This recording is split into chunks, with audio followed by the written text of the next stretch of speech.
La pesanteur et la grâce de Simone Weil. Chapitre 25. L'athéisme purificateur. Cas de contradictoire vrai. Dieu existe, Dieu n'existe pas. Où est le problème? Je suis tout à fait sûr qu'il y a un Dieu, en ce sens que je suis tout à fait sûr que mon amour n'est pas illusoire. Je suis tout à fait sûr qu'il n'y a pas de Dieu, en ce sens que je suis tout à fait sûr que rien de réel ne ressemble à ce que je peux concevoir quand je prononce ce nom. Mais cela que je ne puis concevoir n'est pas une illusion. Il y a deux athéismes, dont l'un est une purification de la notion de Dieu. Peut-être que tout ce qui est mal a un autre aspect qui est une purification au cours du progrès vers le bien, et un troisième qui est le bien supérieur. Trois aspects à bien distinguer, car les confondre est un grand danger pour la pensée et pour la conduite effective de la vie. Entre deux hommes qui n'ont pas l'expérience de Dieu, celui qui le nie en est peut-être le plus près. Le faux Dieu, qui ressemble en tout au vrai, excepté qu'on ne le touche pas, empêche à jamais d'accéder au vrai. Croire en un Dieu qui ressemble en tout au vrai, excepté qu'il n'existe pas, car on ne se trouve pas au point où Dieu existe. Les erreurs de notre époque sont du christianisme sans surnaturel. Le laïcisme en est la cause, et d'abord l'humanisme. La religion en tant que source de consolation est un obstacle à la véritable foi. En ce sens, l'athéisme est une purification. Je dois être athée avec la partie de moi-même qui n'est pas faite pour Dieu. Parmi les hommes chez qui la partie surnaturelle d'eux-mêmes n'est pas éveillée, les athées ont raison et les croyants ont tort. Un homme dont toute la famille aurait péri dans les tortures, qui lui-même aurait été longtemps torturé dans un camp de concentration, ou un Indien du XVIe siècle échappé seul à l'extermination complète de tout son peuple, de tels hommes, s'ils ont cru à la miséricorde de Dieu, ou bien n'y croient plus, ou bien la conçoivent tout autrement qu'auparavant. Je n'ai pas passé par de telles choses, mais je sais qu'elles existent. Dès lors, quelle différence! Je dois tendre à avoir de la miséricorde divine une conception qui ne s'efface pas, qui ne change pas, quelque événement que le destin envoie sur moi, et qui puisse être communiqué à n'importe quel être humain.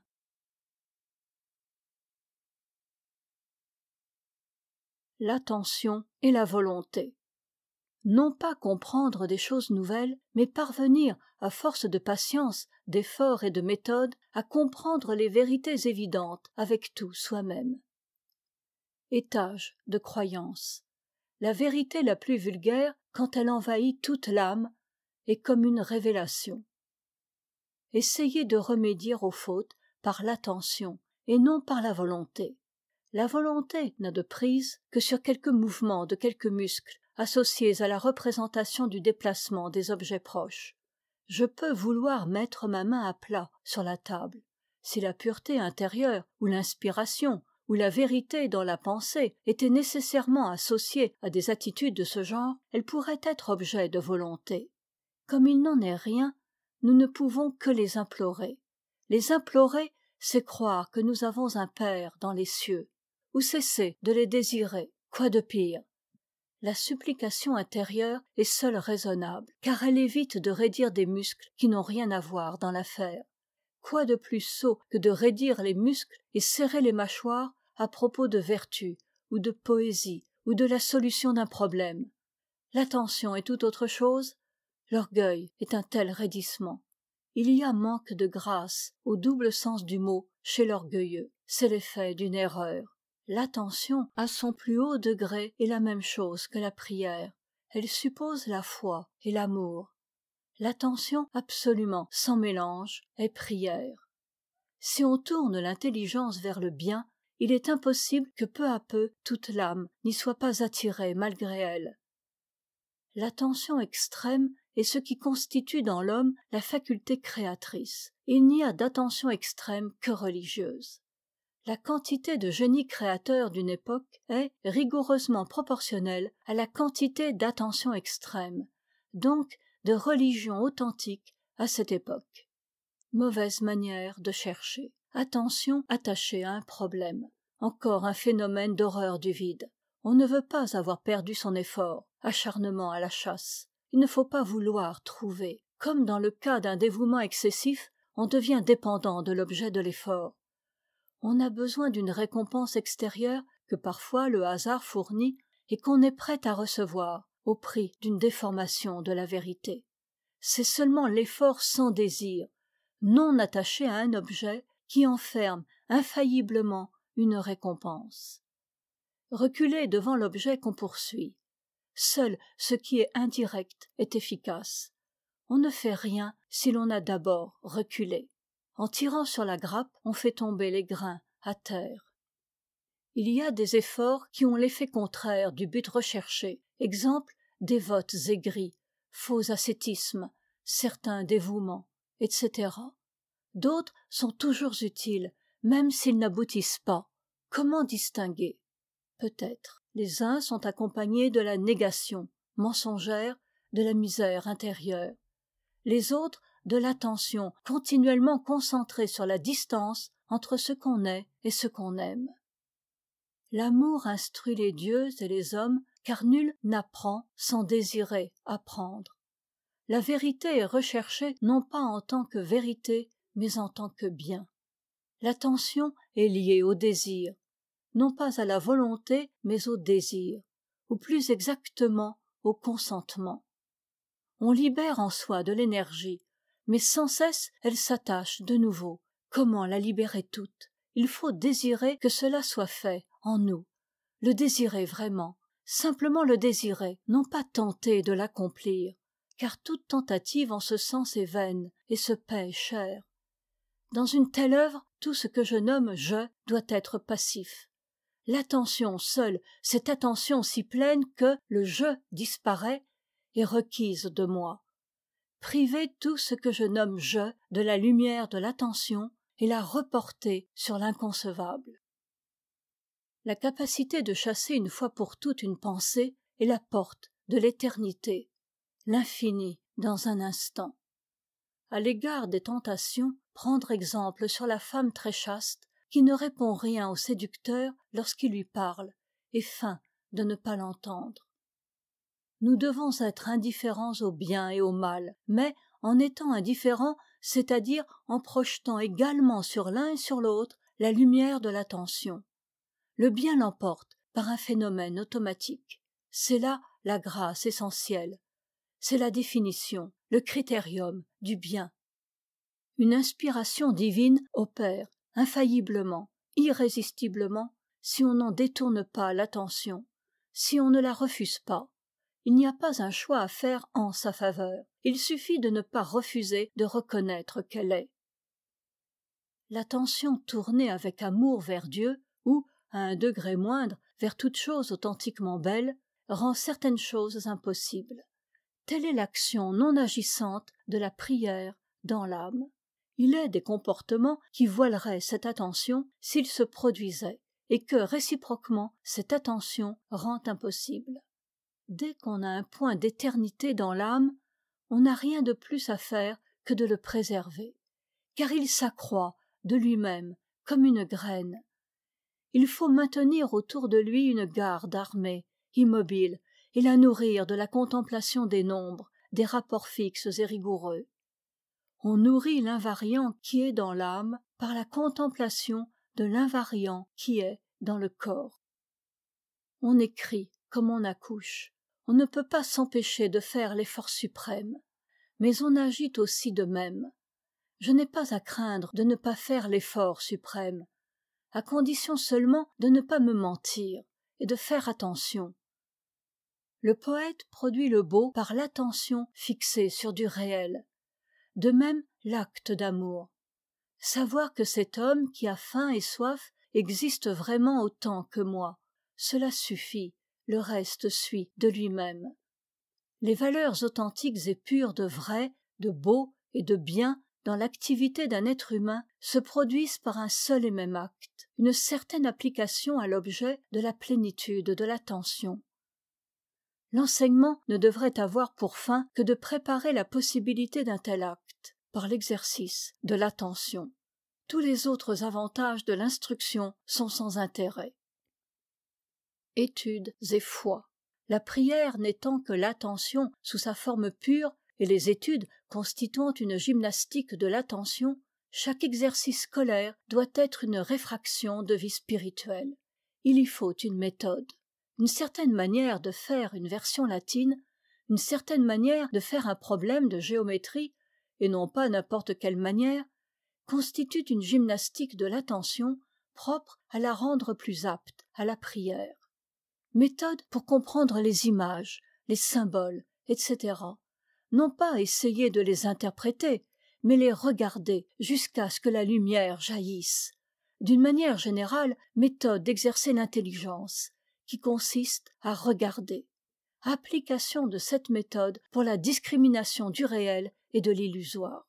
Dans la perception sensible, si on n'est pas sûr de ce qu'on voit, on se déplace en regardant, et le réel apparaît. Dans la vie intérieure, le temps tient lieu d'espace. Avec le temps, on est modifié, et si, à travers les modifications, on garde le regard orienté vers la même chose, en fin de compte, l'illusion se dissipe, et le réel apparaît. La condition est que l'attention soit un regard et non un attachement. Quand il y a lutte entre la volonté attachée à une obligation et un désir mauvais, il y a usure de l'énergie attachée au bien. Il faut subir la morsure du désir passivement comme une souffrance où on éprouve sa misère, et maintenir l'attention tournée vers le bien. Il y a alors élévation dans l'échelle des qualités d'énergie. Voler aux désirs leur énergie en leur enlevant leur orientation dans le temps. Nos désirs sont infinis dans leurs prétentions, mais limités par l'énergie dont ils procèdent. C'est pourquoi, avec le secours de la grâce, on peut les dominer, et en les usant, les détruire. Dès qu'on l'a clairement compris, on les a virtuellement vaincus, si l'on conserve l'attention au contact de cette vérité. Video meliora. Dans ces états, il semble qu'on pense le bien, et on le pense en un sens, mais on n'en pense pas la possibilité. Le vide qu'on saisit dans les pinces de la contradiction est incontestablement celui d'en haut, car on le saisit d'autant mieux que l'on aiguise davantage les facultés naturelles d'intelligence, de volonté et d'amour. Le vide d'en bas est celui où l'on tombe en laissant s'atrophier les facultés naturelles. L'expérience du transcendant. Cela semble contradictoire et pourtant le transcendant ne peut être connu que par le contact, puisque nos facultés ne peuvent pas le fabriquer. Solitude. En quoi donc en consiste le prix? Car on est en présence de la simple matière, même le ciel, les étoiles, la lune, les arbres en fleurs. Deux choses de moindre prix, peut-être, qu'un esprit humain. Le prix en consiste dans la possibilité supérieure d'attention. Si on pouvait être attentif au même degré en présence d'un être humain. Nous ne pouvons savoir qu'une chose de Dieu, qu'il est ce que nous ne sommes pas. Notre misère seule en est l'image. Plus nous la contemplons, plus nous le contemplons. Le péché n'est pas autre chose que la méconnaissance de la misère humaine. C'est de la misère inconsciente et par là même coupable. L'histoire du Christ est la preuve expérimentale que la misère humaine est irréductible, que chez l'homme absolument sans péché, elle est aussi grande que chez le pécheur. Elle est seulement éclairée. La connaissance de la misère humaine est difficile aux riches, aux puissants, parce qu'il est presque invinciblement porté à croire qu'il est quelque chose. Elle est également difficile aux misérables, parce qu'il est presque invinciblement porté à croire que le riche, le puissant, est quelque chose.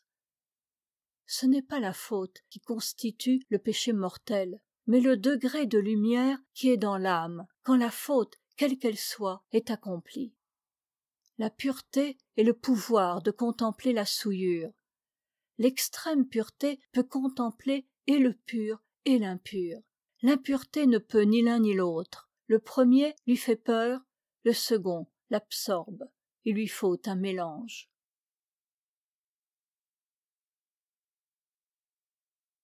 Dressage. il faut accomplir le possible pour toucher l'impossible. L'exercice correct, conforme au devoir, des facultés naturelles de volonté, d'amour et de connaissance, est exactement à l'égard des réalités spirituelles ce qu'est le mouvement du corps par rapport à la perception des objets sensibles. Un paralysé ne perçoit pas. L'accomplissement du devoir strictement humain est du même ordre que la correction dans les opérations de rédiger, de traduire, de calculer, etc. Rédiger cette correction est un manque de respect à l'égard de l'objet. De même, négliger le devoir. Les choses relatives à l'inspiration seules se nourrissent de délai.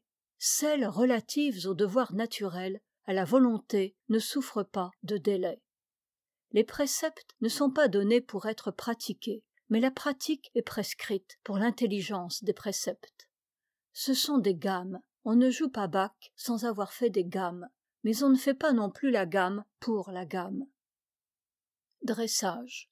À chaque pensée d'orgueil involontaire qu'on surprend en soi, tourner quelques instants le plein regard de l'attention sur le souvenir d'une humiliation de la vie passée, et choisir la plus amère, la plus intolérable possible. Il ne faut pas essayer de changer en soi ou d'effacer désirs et aversions, plaisirs et douleurs. Il faut les subir passivement, comme les sensations de couleur, et sans leur accorder plus de crédit. Si ma vitre est rouge, je ne peux pas, quand je me raisonnerai jour et nuit pendant 1 an, ne pas voir ma chambre en rose. Je sais aussi qu'il est nécessaire, juste et bon, que je la voie ainsi.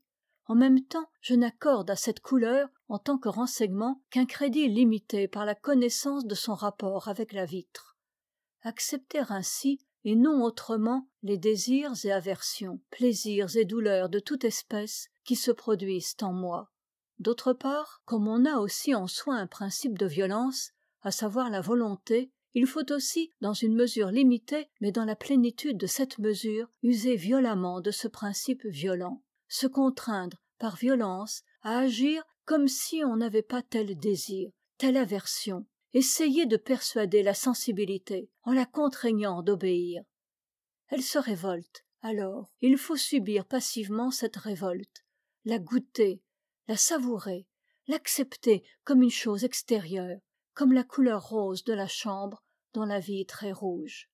Chaque fois qu'on se fait violence dans cet esprit, on avance peu ou beaucoup, mais réellement, dans l'opération du dressage de l'animal en soi. Bien entendu, il faut, pour que cette violence sur soi serve vraiment au dressage, qu'elle ne soit qu'un simple moyen. Quand on dresse un chien pour en faire un chien savant, on ne le fouette pas pour le fouetter, mais pour le dresser, et à cet effet, on le frappe seulement quand il manque un exercice. Si on le fouette sans méthode, on finit par le rendre impropre à tout dressage, et c'est ce que produit le mauvais ascétisme. Les violences sur soi ne sont permises que lorsqu'elles procèdent de la raison, en vue d'exécuter ce qu'on se représente clairement comme le devoir, ou bien lorsqu'elles sont imposées par une impulsion irrésistible de la grâce. Mais alors ce n'est pas de soi que procède la violence. La source de mes difficultés est que par épuisement, par absence d'énergie vitale, je suis au-dessous du niveau de l'activité normale. Et si quelque chose me prend et me soulève, je suis au-dessus. Alors, il me semblerait malheureux de gaspiller ce temps en activités ordinaires. Dans les autres moments, j'aurais à me faire une violence que je ne parviens pas à tirer de moi. Je pourrais accepter l'anomalie de comportement qui en résulte. Mais je sais, je crois savoir que je ne dois pas. Elle comporte des crimes d'omission envers autrui. Et moi, elle m'emprisonne. Quelle méthode alors ? En grec, dans le texte. Note. Si tu veux, tu peux me rendre pur. Texte évangélique. Fin de note. Je dois m'exercer à transformer le sentiment d'effort en sentiment passif de souffrance. Quoique j'en ai, quand Dieu m'envoie la souffrance, je suis bien forcé de souffrir tout ce qu'il y a à souffrir. Pourquoi, en face du devoir, ne pas faire de la même manière tout ce qu'il y a à faire ? Montagnes, rochers, tombez sur nous et cachez-nous loin de la colère de l'agneau. Je mérite en ce moment cette colère. Ne pas oublier que d'après saint Jean de la Croix, les inspirations qui détournent de l'accomplissement des obligations faciles et basses viennent du mauvais côté. Le devoir nous est donné pour tuer le moi. Et je laisse rouiller un instrument si précieux. Il faut accomplir son devoir au moment prescrit pour croire à la réalité du monde extérieur. Il faut croire à la réalité du temps. Autrement, on rêve. Il y a des années que j'ai reconnu cette tare en moi, que j'en ai reconnu l'importance, et que je n'ai rien fait pour l'abolir. Quelle excuse pourrais-je trouver? Ne s'est-elle pas accrue en moi depuis l'âge de 10 ans? Mais si grande qu'elle soit, elle est finie. Cela suffit. Si elle est grande au point de m'ôter la possibilité de l'effacer pendant cette vie, et par suite de parvenir à l'état de perfection, cela doit être accepté comme tout ce qui est, d'une acceptation accompagnée d'amour. Il suffit que je sache qu'elle est mauvaise, qu'elle est finie. Mais savoir effectivement chacune de ces trois choses, et les trois ensemble, implique le commencement et la continuation ininterrompue du processus de l'effacement. Si ce processus ne commence pas à se produire, c'est le signe que cela même que j'écris, je ne le sais pas en vérité. L'énergie nécessaire réside en moi, puisque j'en ai pour vivre. Je dois l'arracher de moi, dussé-je en mourir. Il n'y a pas d'autre critérium parfait du bien et du mal que la prière intérieure ininterrompue. Tout ce qui ne l'interrompt pas est permis, tout ce qui l'interrompt est défendu. Il est impossible de faire du mal à autrui quand on agit en état de prière, à condition que ce soit prière véritable. Mais avant d'en arriver là, il faut avoir usé sa volonté propre contre l'observation des règles. L'espérance et la connaissance que le mal qu'on porte en soi est fini, et que la moindre orientation de l'âme vers le bien ne durera-t-elle qu'un instant, en abolit un peu, et que, dans le domaine spirituel, tout bien, infailliblement, produit du bien. Ceux qui ne savent pas cela sont voués au supplice des Danaïdes. Infailliblement le bien produit du bien, et le mal produit du mal, dans le domaine du spirituel pur. Au contraire, dans le domaine du naturel, y compris le psychologique, le bien et le mal se produisent réciproquement. Ainsi, on ne peut avoir de sécurité qu'une fois parvenu dans le domaine du spirituel, le domaine précisément où l'on ne peut rien se procurer par soi-même, où l'on attend tout d'ailleurs.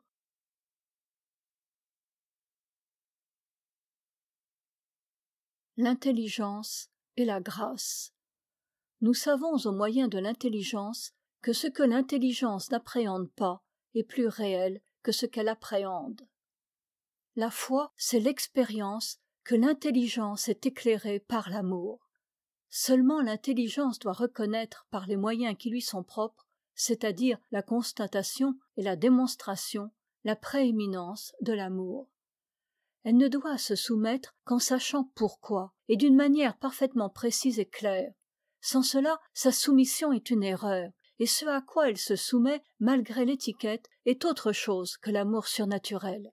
C'est par exemple l'influence sociale. Dans le domaine de l'intelligence, la vertu d'humilité n'est pas autre chose que le pouvoir d'attention. La mauvaise humilité amène à croire qu'on est néant en tant que soi, en tant que tel être humain particulier. L'humilité vraie est la connaissance qu'on est néant en tant qu'être humain et plus généralement en tant que créature. L'intelligence y a une grande part. Il faut concevoir l'universel. Quand on écoute du Bach ou une mélodie grégorienne, toutes les facultés de l'âme se tendent et se taisent pour appréhender cette chose parfaitement belle, chacune à sa façon. L'intelligence, entre autres, elle n'y trouve rien à affirmer et à nier, mais elle s'en nourrit. La foi ne doit-elle pas être une adhésion de cette espèce?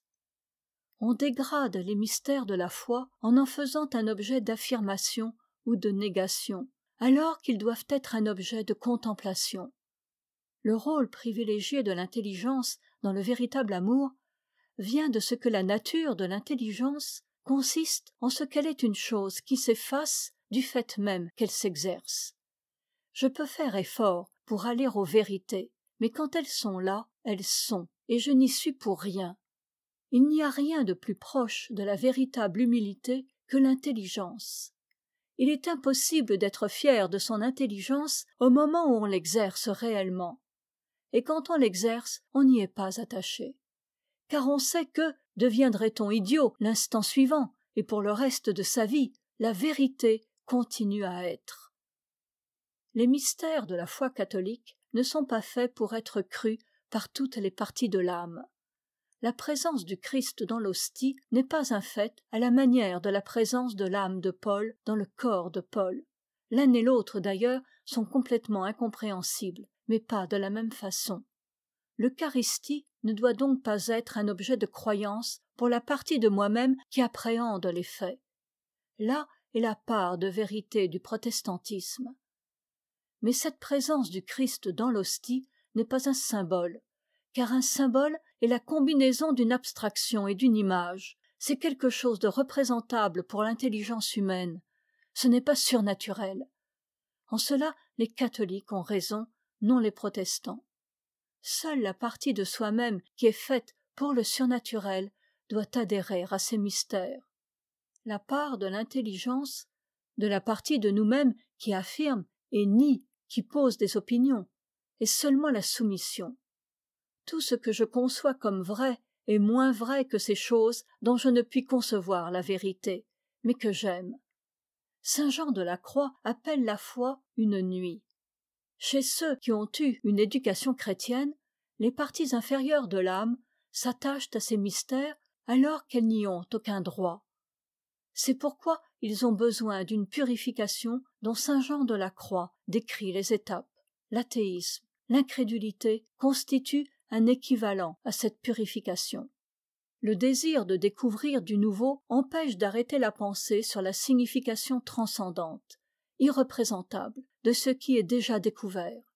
Mon manque total de talent m'interdisant ce désir est une grande faveur que j'ai reçue. L'absence reconnue et acceptée de dons intellectuels contraint à l'exercice désintéressé de l'intelligence. L'objet de la recherche ne doit pas être le surnaturel, mais le monde. Le surnaturel est la lumière. Si on en fait un objet, on l'abaisse. Le monde est un texte à plusieurs significations, et l'on passe d'une signification à une autre par un travail où le corps a toujours part, comme lorsqu'on apprend l'alphabet d'une langue étrangère. Cet alphabet doit rentrer dans la main à force de tracer les lettres. En dehors de cela, tout changement dans la manière de penser est illusoire. Il n'y a pas à choisir entre les opinions. Il faut les accueillir toutes, mais les composer verticalement et les loger à des niveaux convenables. Ainsi, hasard, destin, providence.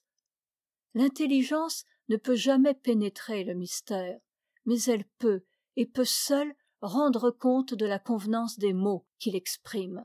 Pour cet usage, elle doit être plus aiguë, plus perçante, plus précise, plus rigoureuse et plus exigeante que pour tout autre. Les Grecs croyaient que la vérité seule convient aux choses divines, non l'erreur ou l'à peu près, et le caractère divin de quelque chose les rendait plus exigeants à l'égard de l'exactitude. Nous faisons exactement le contraire, déformés que nous sommes par l'habitude de la propagande. C'est parce qu'ils ont vu dans la géométrie une révélation divine qu'ils ont inventé la démonstration rigoureuse. Il faut, dans le domaine des rapports entre l'homme et le surnaturel, chercher une précision plus que mathématique. Cela doit être plus précis que la science. Note. C'est là encore une de ces contradictions qui ne se dénouent que dans l'ineffable. La vie mystique, qui ne relève que de l'arbitraire divin, est pourtant soumise à des lois rigoureuses. Saint Jean de la Croix a pu donner un schéma géométrique de l'itinéraire de l'âme vers Dieu. Note de l'éditeur. Fin de note. Le rationnel, au sens cartésien, c'est-à-dire le mécanisme, la nécessité humainement représentable, doit être supposée partout où on le peut, afin de mettre en lumière ce qui lui est irréductible. L'usage de la raison rend les choses transparentes à l'esprit. Mais on ne voit pas le transparent. On voit l'opaque à travers le transparent. L'opaque qui était caché quand le transparent n'était pas transparent. On voit ou les poussières sur la vitre ou le paysage derrière la vitre, mais jamais la vitre elle-même. Nettoyer la poussière ne sert qu'à voir le paysage. La raison ne doit exercer sa fonction que pour parvenir aux vrais mystères, aux vrais indémontrables qui sont le réel. L'incompris cache l'incompréhensible, et pour ce motif doit être éliminé. La science aujourd'hui cherchera une source d'inspiration au-dessus d'elle, ou périra. La science ne présente que trois intérêts. Premièrement, les applications techniques. Deuxièmement, jeu d'échecs. Troisièmement, chemin vers Dieu. Le jeu d'échecs est agrémenté de concours, prix et médailles. Pythagore. Seule cette conception mystique de la géométrie a pu fournir le degré d'attention nécessaire au début de cette science. N'est-il pas reconnu d'ailleurs que l'astronomie sort de l'astrologie, la chimie de l'alchimie? Mais on interprète cette filiation comme un progrès, alors qu'il y a dégradation de l'attention. L'astrologie et l'alchimie transcendante sont la contemplation des vérités éternelles dans les symboles fournis par les astres et les combinaisons de substances. L'astronomie et la chimie en sont des dégradations. L'astrologie et l'alchimie, comme magie, en sont des dégradations encore plus basses. Il n'y a plénitude de l'attention que dans l'attention religieuse. Galilée. Ayant à son principe le mouvement droit illimité et non plus le mouvement circulaire, la science moderne ne pouvait plus être un pont vers Dieu. Le nettoyage philosophique de la religion catholique n'a jamais été fait. Pour le faire, il faudrait être dedans et dehors.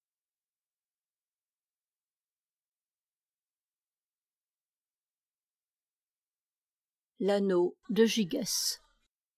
Les autres civilisations.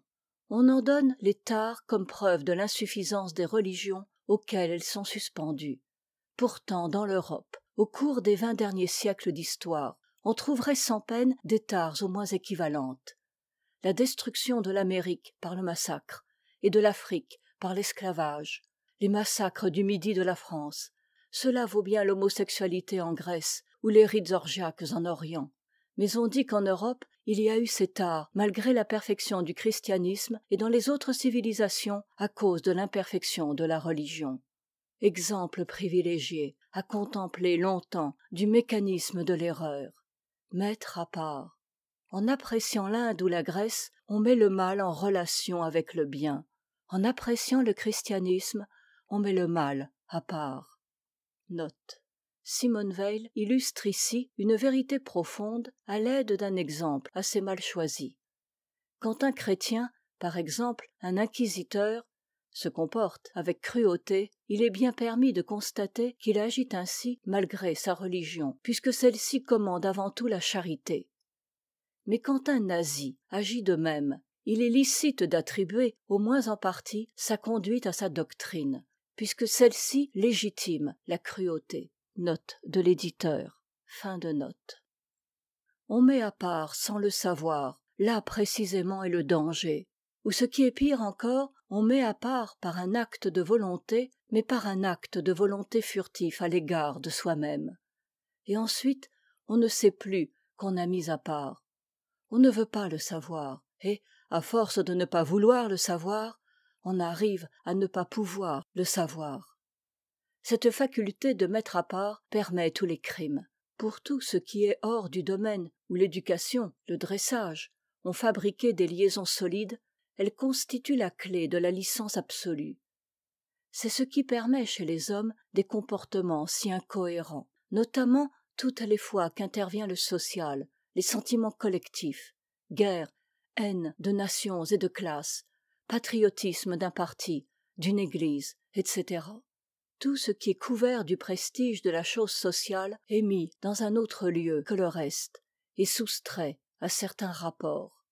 On use aussi de cette clé quand on cède à l'attrait du plaisir. J'en use lorsque je remets de jour en jour l'accomplissement d'une obligation. Je sépare l'obligation et l'écoulement du temps. Il n'y a rien de plus désirable que de jeter cette clé. il faudrait la jeter au fond d'un puits où on ne puisse jamais la reprendre. L'anneau de Gygès est devenu invisible, c'est précisément l'acte de mettre à part. Mettre à part soi est le crime que l'on commet, ne pas établir la relation entre les deux. L'acte de jeter la clé, de jeter l'anneau de Gygès, c'est l'effort propre de la volonté, c'est la marche douloureuse et aveugle hors de la caverne. Gygès: je suis devenu roi, et l'autre roi a été assassiné. Aucun rapport entre ces deux choses. Voilà l'anneau. Un patron d'usine: j'ai telles et telles jouissances coûteuses, et mes ouvriers souffrent de la misère. Il peut avoir très sincèrement pitié de ses ouvriers, et ne pas former le rapport. Car aucun rapport ne se forme si la pensée ne le produit pas. 2 et 2 restent indéfiniment 2 et 2, si la pensée ne les ajoute pas pour en faire 4. Nous haïssons les gens qui voudraient nous amener à former les rapports que nous ne voulons pas former. La justice consiste à établir dans les choses analogues des rapports identiques, en termes homothétiques, même lorsque certaines de ces choses nous concernent personnellement et sont pour nous l'objet d'un attachement. Cette vertu se situe au point de contact du naturel et du surnaturel. Elle est du domaine de la volonté et de l'intelligence claire, donc de la caverne, car notre clarté, ce sont les ténèbres, mais on ne peut pas s'y maintenir si on ne passe pas dans la lumière. Le sens de l'univers. Note. L'identification de l'âme à l'univers n'a ici aucun rapport avec le panthéisme. On ne peut accepter pleinement l'aveugle nécessité qui régit l'univers qu'en adhérant par amour au Dieu transcendant à l'univers. Confère plus haut ce monde en tant que tout à fait vide de Dieu et Dieu lui-même.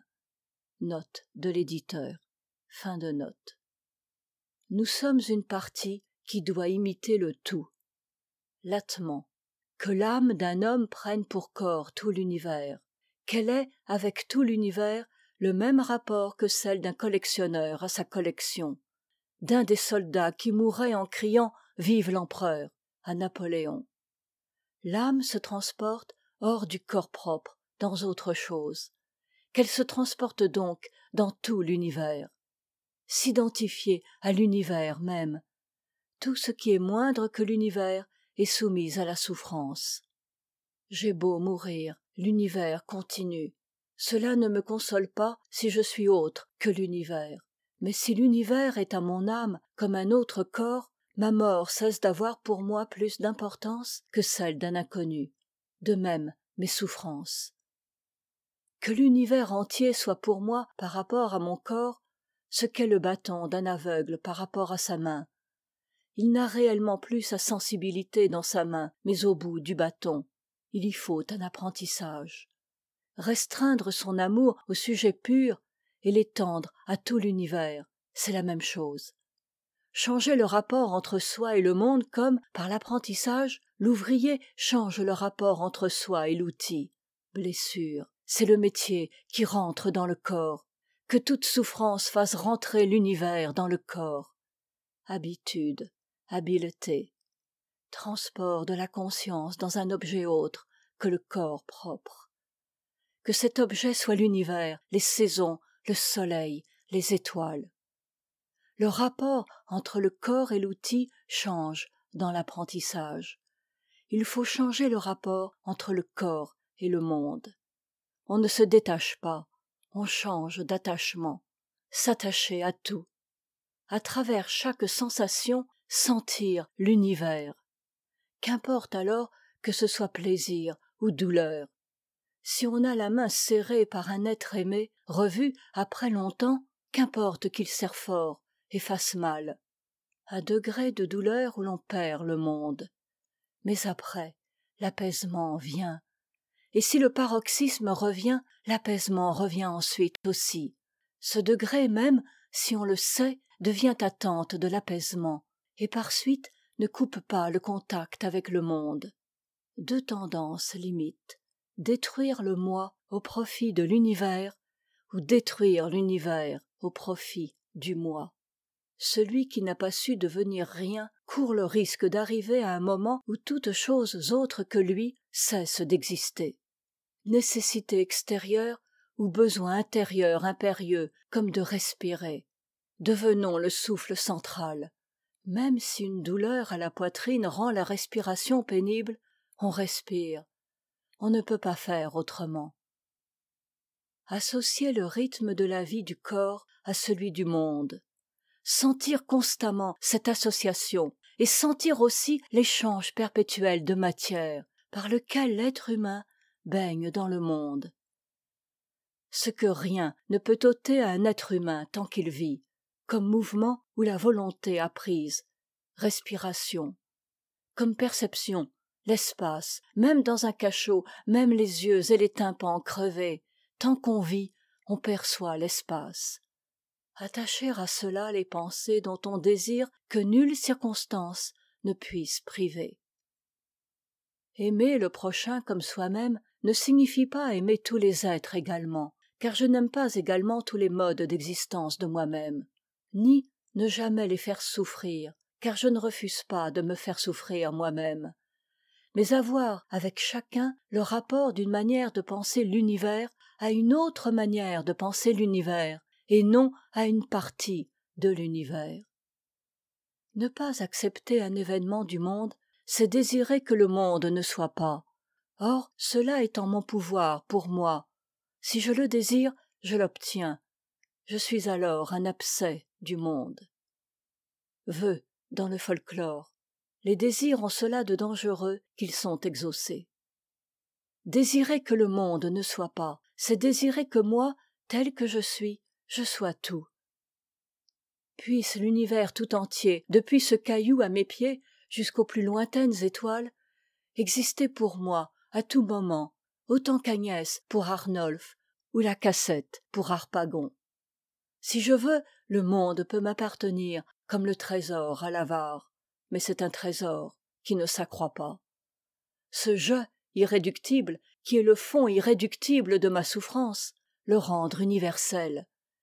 Qu'importe qu'il n'y ait jamais de joie en moi, puisqu'il y a perpétuellement joie parfaite en Dieu, et de même pour la beauté, l'intelligence et toutes choses. Désirer son salut est mauvais, non parce que c'est égoïste, il n'est pas au pouvoir de l'homme d'être égoïste, mais parce que c'est orienter l'âme vers une simple possibilité particulière et contingente, au lieu de la plénitude de l'être, au lieu du bien qui est inconditionnellement. Tout ce que je désire existe, ou a existé, ou existera quelque part, car je ne peux pas inventer complètement. Dès lors, comment ne pas être comblé? B.R. Je ne pouvais m'empêcher de l'imaginer vivant, d'imaginer sa maison comme un lieu possible pour moi de ces douces conversations. Alors la conscience du fait de sa mort faisait un affreux désert, froid de métal. Que m'importait qu'il y eût d'autres gens à aimer? L'amour que je dirigeais vers lui, accompagné d'ébauches intérieures, d'échanges qui ne pouvaient avoir lieu qu'avec lui, était sans objet. Maintenant, je ne l'imagine plus comme vivant, et sa mort ne m'est plus intolérable. Son souvenir m'est doux. Mais il en est d'autres, qu'alors je ne connaissais pas, et dont la mort me ferait le même effet. D n'est pas mort, mais l'amitié que je lui portais est morte, accompagnée d'une semblable douleur. Il n'est plus qu'une ombre. Mais je ne peux imaginer la même transformation pour X, Y, Z, qui pourtant n'existait pas à ma connaissance il y a si peu de temps. Comme des parents ne peuvent se représenter qu'un enfant ait été néant 3 ans auparavant, de même on ne peut se représenter qu'on n'ait pas toujours connu les êtres qu'on aime. J'aime mal, il me semble, sinon les choses ne se passeraient pas ainsi pour moi. Mon amour ne serait pas attaché à quelques êtres. Il serait disponible pour tout ce qui mérite d'être aimé. Soyez parfait comme votre Père céleste. Aimez comme le soleil éclaire. Il faut ramener son amour à soi pour le répandre sur toute chose. Dieu seul aime toute chose, et il n'aime que soi. Aimer en Dieu est bien plus difficile qu'on ne croit. Je puis souiller tout l'univers de ma misère et ne pas la sentir ou la rassembler en moi. Supporter le désaccord entre l'imagination et le fait. Je souffre. Cela vaut mieux que ce paysage est laid. Ne pas vouloir changer son propre poids dans la balance du monde, la balance d'or de Zeus. La vache entière est laitière, bien qu'on ne tire de lait que d'épis. De même, le monde est producteur de sainteté.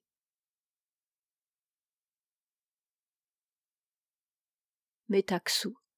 Toutes les choses créées refusent d'être pour moi des fins. Telle est l'extrême miséricorde de Dieu à mon égard. Et cela même est le mal. Le mal est la forme que prend en ce monde la miséricorde de Dieu. Ce monde est la porte fermée, c'est une barrière, et en même temps c'est le passage. Deux prisonniers dans des cachots voisins qui communiquent par des coups frappés contre le mur. Le mur est ce qui les sépare, mais aussi ce qui leur permet de communiquer. Ainsi, nous et Dieu. Toute séparation est un lien. En mettant tout notre désir de bien dans une chose, nous faisons de cette chose une condition de notre existence. Mais nous n'en faisons pas pour autant un bien. Nous voulons toujours autre chose qu'exister. Les choses créées ont pour essence d'être des intermédiaires. Elles sont des intermédiaires les unes vers les autres, et cela n'a pas de fin. Elles sont des intermédiaires vers Dieu, les éprouver comme tels. Les ponts des Grecs. Nous en avons hérité, mais nous n'en connaissons plus l'usage. Nous avons cru que c'était fait pour y bâtir des maisons. Nous y avons élevé des gratte-ciel où, sans cesse, nous ajoutons des étages. Nous ne savons plus que ce sont des ponts, des choses faites pour qu'on y passe, et que par là on va à Dieu. Seul celui qui aime Dieu d'un amour surnaturel peut regarder les moyens seulement comme des moyens. La puissance et l'argent se passe-partout de la puissance, et le moyen pur. Par là même, c'est la fin suprême pour tous ceux qui n'ont pas compris. Ce monde, domaine de la nécessité, ne nous offre absolument rien sinon des moyens. Notre vouloir est sans cesse renvoyé d'un moyen à un autre comme une bille de billard. Tous les désirs sont contradictoires comme celui de la nourriture. Je voudrais que celui que j'aime m'aime. Mais s'il m'est totalement dévoué, il n'existe plus, et je cesse de l'aimer. Et tant qu'il ne m'est pas totalement dévoué, il ne m'aime pas assez. Faim et rassasiement. Le désir est mauvais et mensonger, mais pourtant sans le désir, on ne rechercherait pas le véritable absolu, le véritable illimité. Il faut être passé par là. Malheur des êtres à qui la fatigue ôte cette énergie supplémentaire qui est la source du désir. Malheur aussi de ceux que le désir aveugle. Il faut accrocher son désir à l'axe des pôles. Qu'est-ce qu'il est sacrilège de détruire? Non pas ce qui est bas, car cela n'a pas d'importance.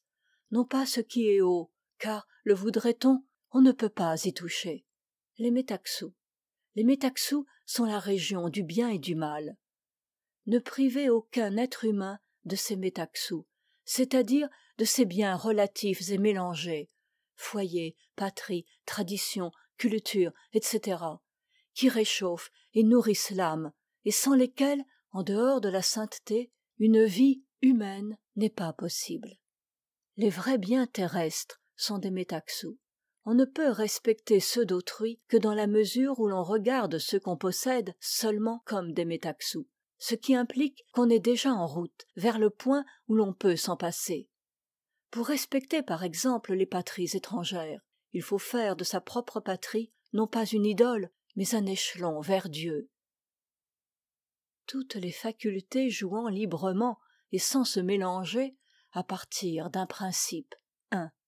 C'est le microcosme, l'imitation du monde. Le Christ selon saint Thomas, le juste de la République. Quand Platon parle de la spécialisation, il parle de la spécialisation des facultés dans l'homme, et non pas de la spécialisation des hommes. De même pour la hiérarchie. le temporel n'ayant de sens que par et pour le spirituel, mais n'étant pas mélangé au spirituel, y menant par nostalgie, par dépassement. C'est le temporel comme pont, comme métaxou. C'est la vocation grecque et provençale. Civilisation des Grecs. Aucune adoration de la force. Le temporel n'était qu'un pont. Dans les états d'âme, on ne cherchait pas l'intensité, mais la pureté.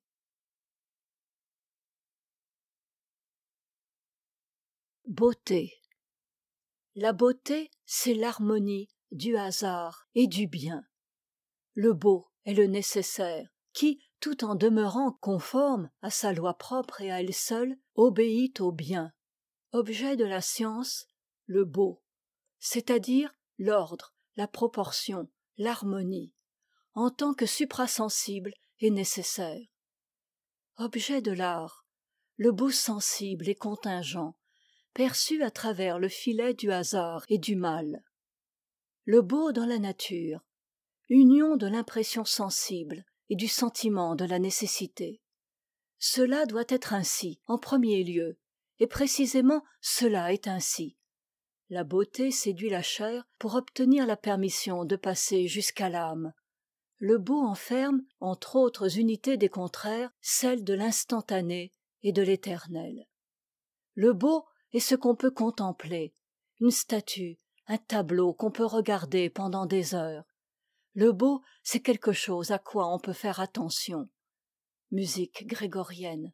Quand on chante les mêmes choses, des heures, chaque jour et tous les jours, ce qui est même un peu au-dessous de la suprême excellence devient insupportable et s'élimine.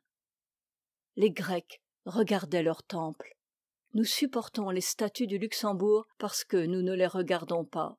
Un tableau tel qu'on puisse le mettre dans la cellule d'un condamné à l'isolement perpétuel sans que ce soit une atrocité.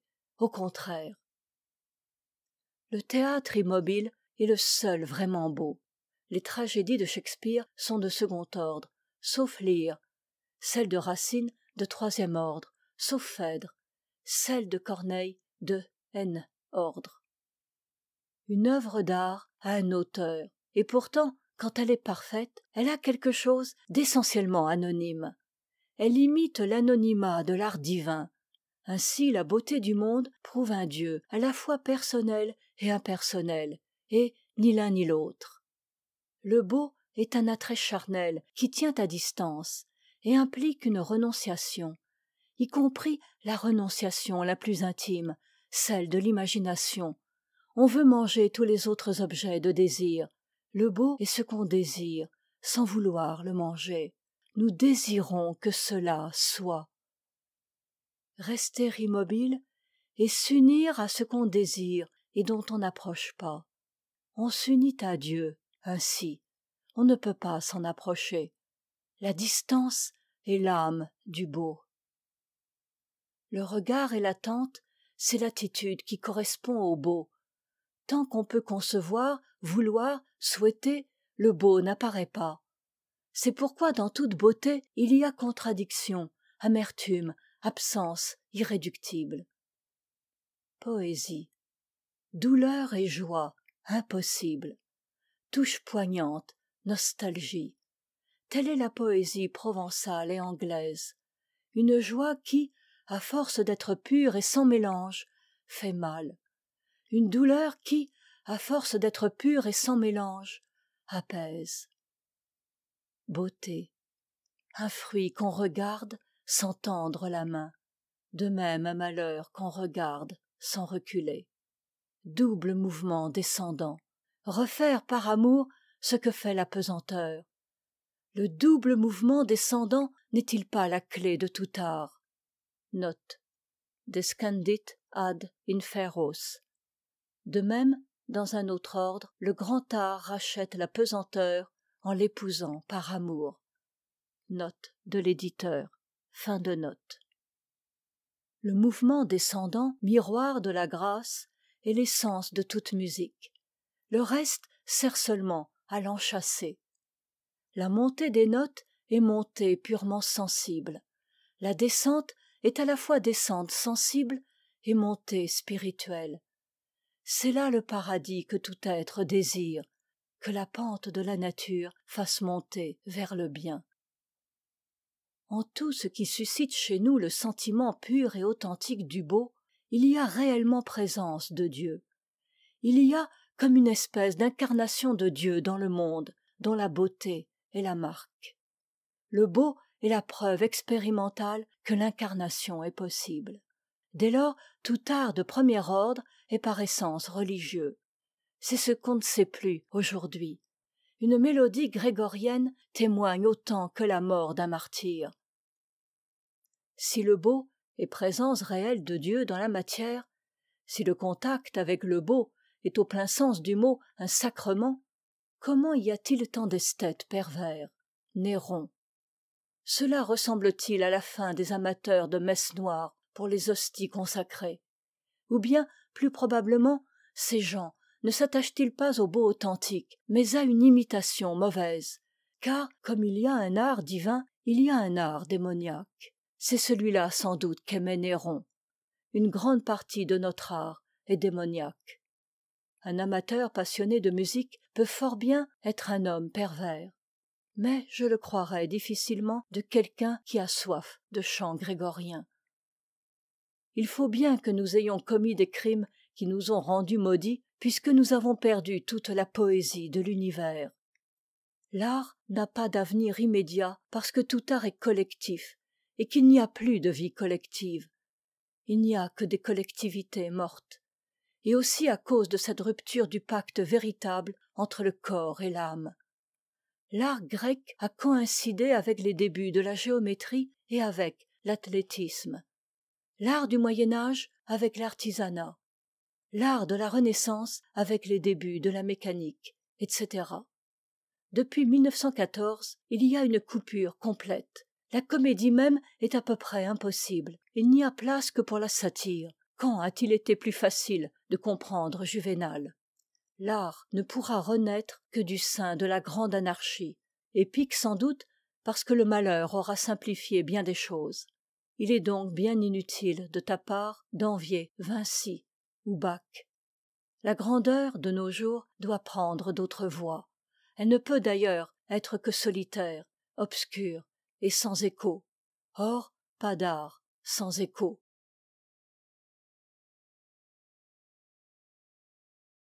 Algèbre. Argent, machinisme, algèbre. Les trois monstres de la civilisation actuelle. Analogie complète. L'algèbre et l'argent sont essentiellement niveleurs. La première intellectuellement, l'autre effectivement. La vie des paysans provençaux a cessé de ressembler à celle des paysans grecs décrits par Hésiode depuis 50 ans environ. Destruction de la science telle que la concevaient les Grecs vers la même époque. L'argent et l'algèbre ont triomphé simultanément. Le rapport de signe à signifié périt. Le jeu des échanges entre signes se multiplie par lui-même et pour lui-même, et la complication croissante exige des signes de signes. Parmi les caractéristiques du monde moderne, ne pas oublier l'impossibilité de penser concrètement le rapport entre l'effort et le résultat de l'effort. Trop d'intermédiaires. Comme dans les autres cas, ce rapport qui ne gît dans aucune pensée gît dans une chose, l'argent. Comme la pensée collective ne peut exister comme pensée, elle passe dans les choses, signes, machines. D'où ce paradoxe. C'est la chose qui pense et l'homme qui est réduit à l'état de chose. Il n'y a point de pensée collective. En revanche, notre science est collective, comme notre technique, spécialisation. On hérite non seulement de résultats, mais encore de méthodes qu'on ne comprend pas. Au reste, les deux sont inséparables, car les résultats de l'algèbre fournissent des méthodes aux autres sciences. Faire l'inventaire ou la critique de notre civilisation, qu'est-ce à dire? Chercher à tirer au clair d'une manière précise le piège qui a fait de l'homme l'esclave de ses propres créations. Par où s'est infiltrée l'inconscience dans la pensée et l'action méthodique. L'évasion dans la vie sauvage est une solution paresseuse. Il faut retrouver le pacte originel entre l'esprit et le monde dans la civilisation même où nous vivons. C'est une tâche au reste impossible à accomplir à cause de la brièveté de la vie et de l'impossibilité de la collaboration et de la succession. Ce n'est pas une raison pour ne pas l'entreprendre. Nous sommes tous dans une situation analogue à celle de Socrate, quand il attendait la mort dans sa prison et qu'il apprenait à jouer de la lyre. Du moins, on aura vécu. L'esprit, succombant sous le poids de la quantité, n'a plus d'autre critérium que l'efficacité. La vie moderne est livrée à la démesure. La démesure envahit tout, action et pensée, vie publique et privée. De là la décadence de l'art. Il n'y a plus d'équilibre nulle part. Le mouvement catholique est partiellement en réaction là contre. Les cérémonies catholiques du moins sont restées intactes, mais aussi sont-elles sans rapport avec le reste de l'existence. Le capitalisme a réalisé l'affranchissement de la collectivité humaine par rapport à la nature. Mais cette collectivité a pris par rapport à l'individu la succession de la fonction oppressive exercée auparavant par la nature. Cela est vrai même matériellement. Le feu, l'eau, etc. Toutes ces forces de la nature, la collectivité s'en est emparée. Question. Peut-on transférer à l'individu cet affranchissement conquis par la société?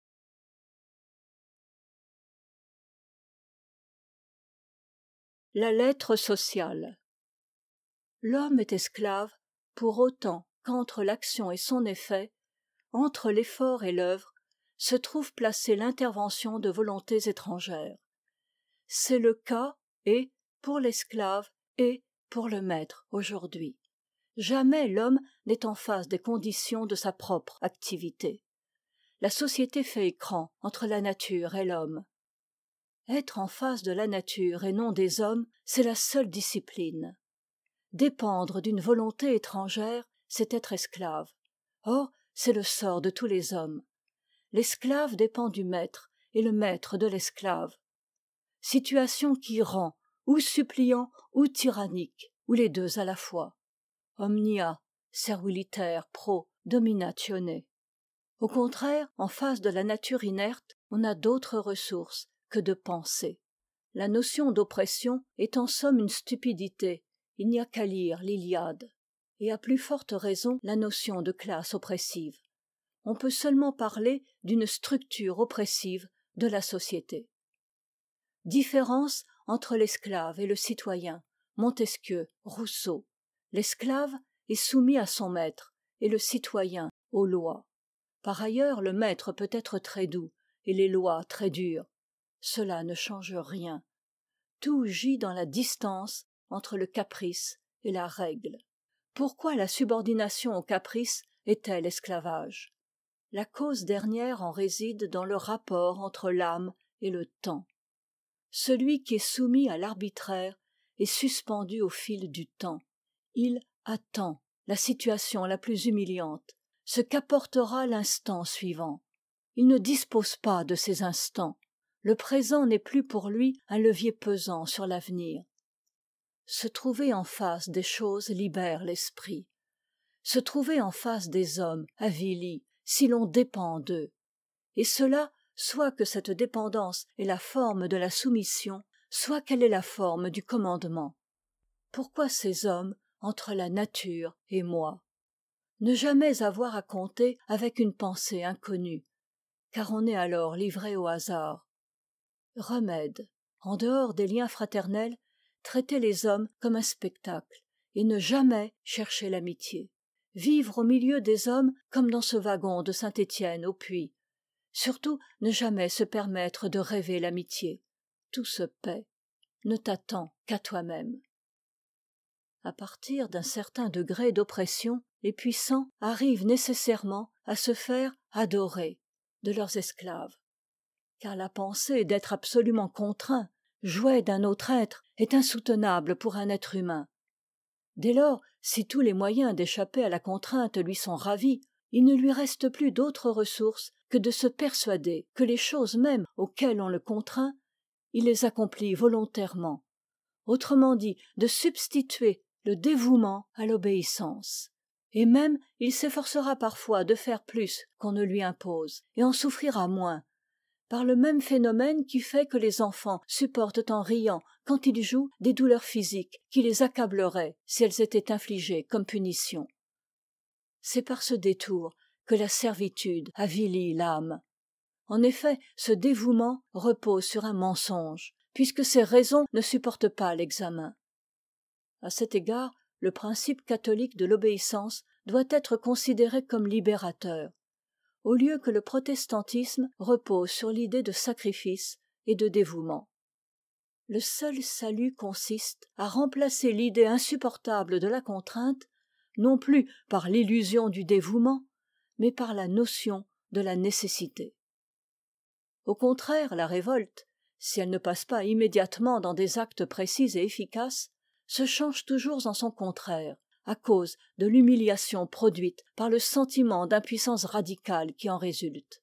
Autrement dit, le principal appui de l'oppresseur réside précisément dans la révolte impuissante de l'opprimé. On pourrait faire dans ce sens le roman d'un conscrit de Napoléon.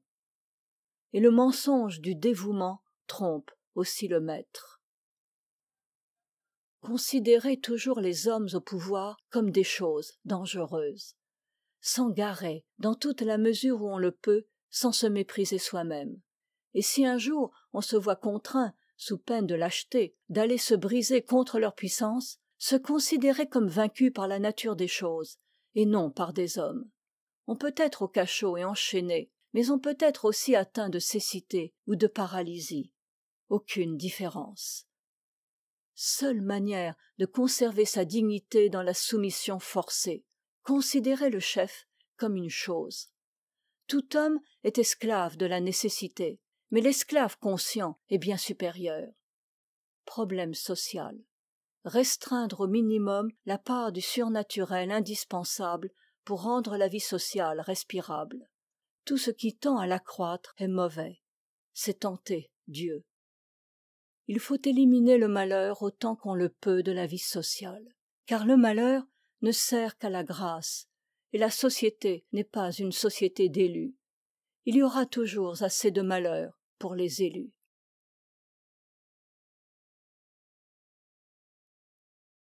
Le gros animal. Note. Sur l'origine de ce mythe, confère Platon, République, livre 6. Adorer le gros animal, c'est penser et agir conformément aux préjugés et aux réflexes de la foule, au détriment de toute recherche personnelle de la vérité et du bien. Note de l'éditeur. Fin de note. Le gros animal est le seul objet d'idolâtrie, le seul ersatz de Dieu, la seule imitation d'un objet qui est infiniment éloigné de moi et qui est moi.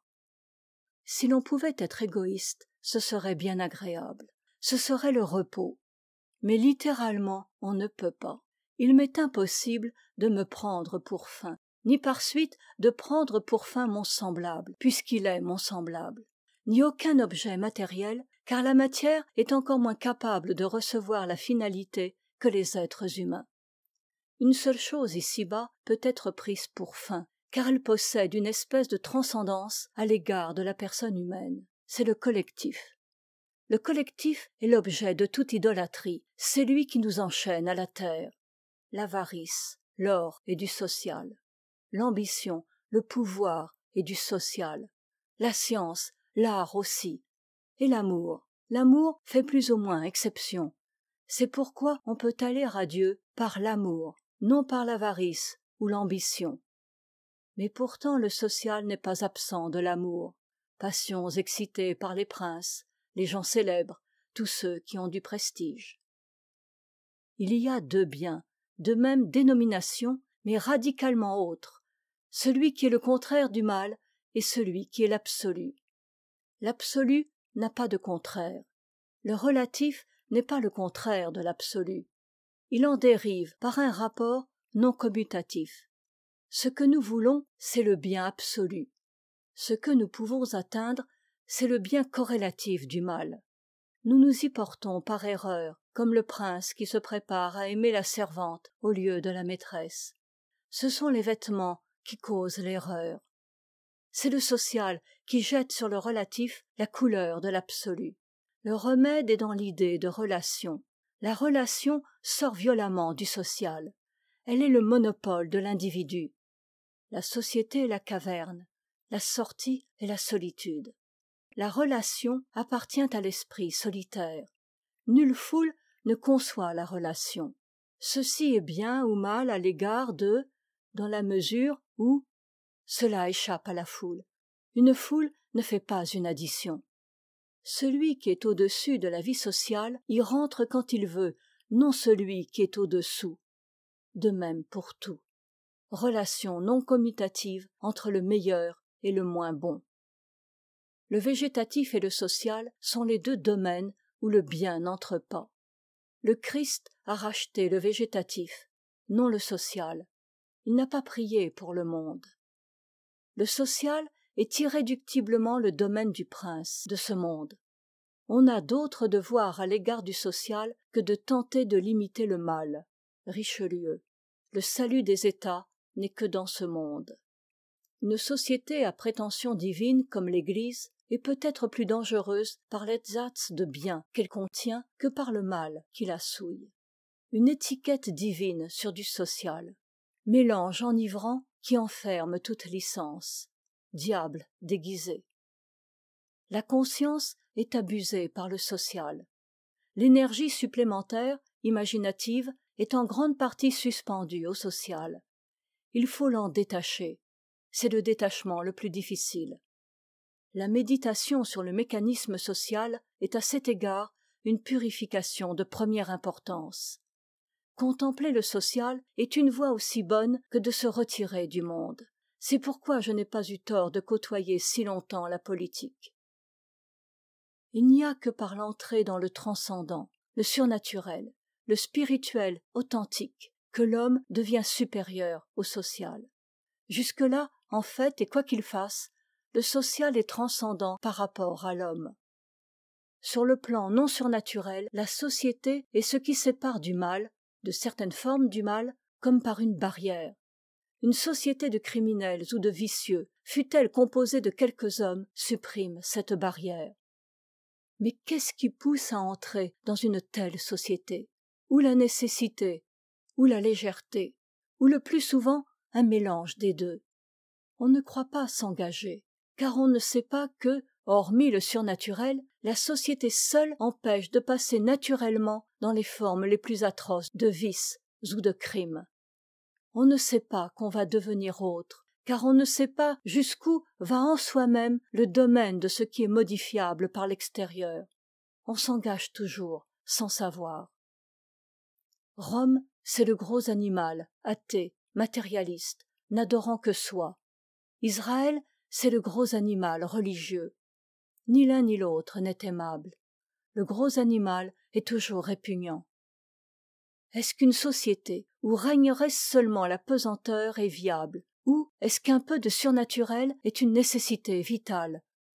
À Rome, peut-être, pesanteur seulement.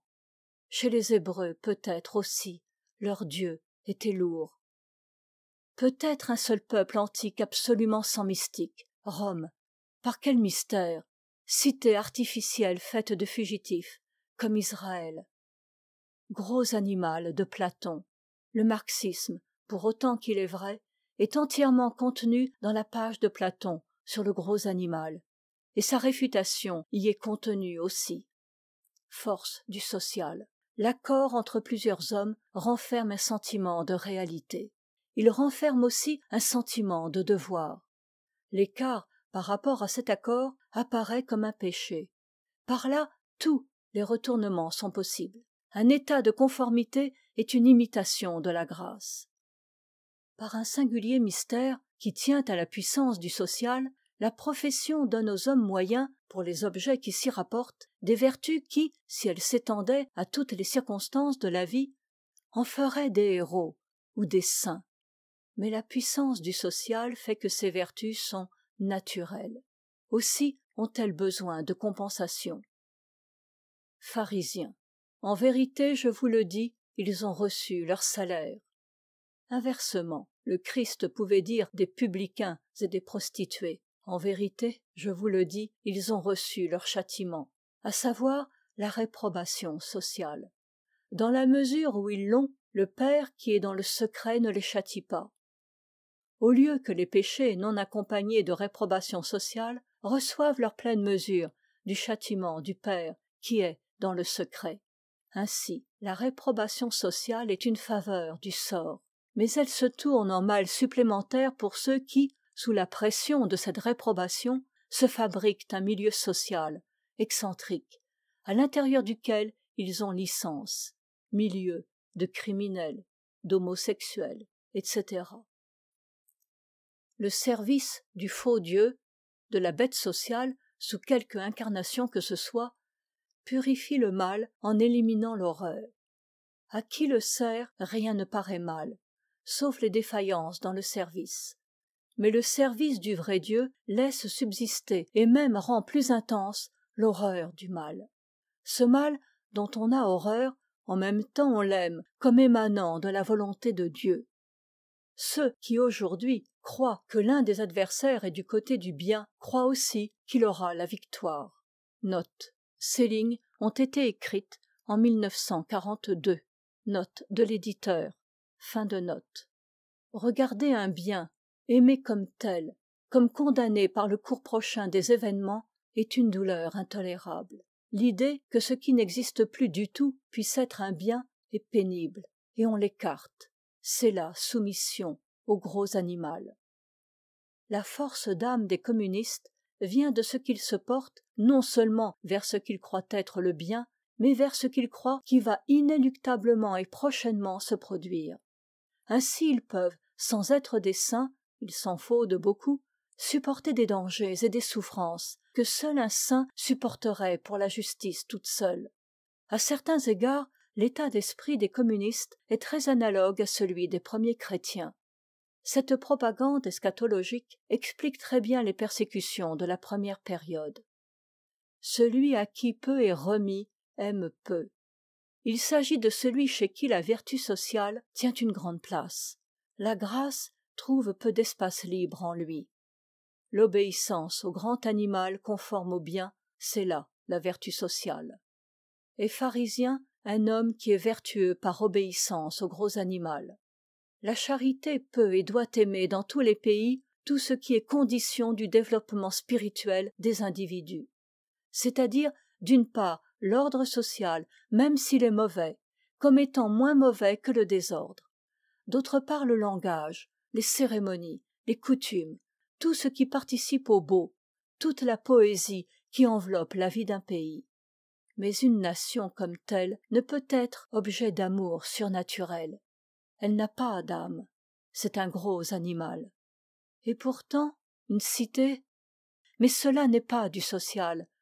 C'est un milieu humain dont on n'a pas plus conscience que de l'air qu'on respire, un contact avec la nature, le passé, la tradition. L'enracinement est autre chose que le social. Patriotisme. On ne doit pas avoir d'autre amour que la charité. Une nation ne peut pas être un objet de charité.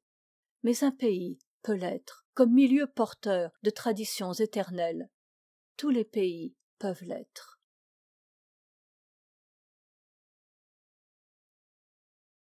Israël. La chrétienté est devenue totalitaire, conquérante, exterminatrice, parce qu'elle n'a pas développé la notion de l'absence et de la non-action de Dieu ici-bas. Elle s'est attachée à Jéhovah autant qu'au Christ. Elle a conçu la providence à la manière de l'Ancien Testament. Israël seul pouvait résister à Rome parce qu'il lui ressemblait. Et le christianisme naissant portait ainsi la souillure romaine avant d'être la religion officielle de l'Empire. Le mal fait par Rome n'a jamais été vraiment réparé.